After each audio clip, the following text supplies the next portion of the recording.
পড়ছি নৃশংসতা কবিতাটি। ব্যবধান কি আছে রক্তের রঙে? কে মুসলিম, হিন্দু, বৌদ্ধ বা খ্রিস্টান? তফাৎ আছে ধর্মে, পার্থক্য আছে দেশে। মানব ধর্ম কি করে ভোলে মানুষ? মনুষ্যত্বকে দিয়ে বিসর্জন।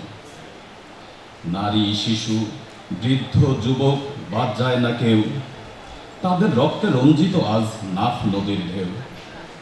রক্তস্রোতে ভিজছে মাটি, ভিজছে মায়ের কোল।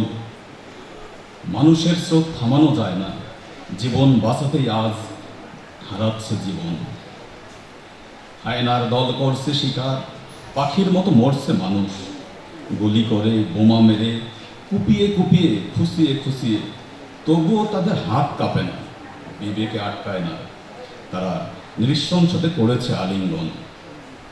ভুলে ধরেছে বিশ্ব বিবেক, বিশ্ব নেতারা চুপ। নিরস্ত্র মানুষ মরছে অকাতরে, এত যে তুচ্ছ জীবন তাদের।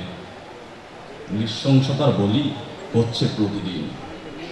বিশ্ববাসী অবাক তাকিয়ে দেখে, পাল্টে গেছে গৌতম বুদ্ধের আদর্শ। জগতের সকল প্রাণী সুখী হোক, এ বাণী আজ মিথ্যে। তার অনুসারীরাই করছে প্রহসন। ধন্যবাদ সবাই।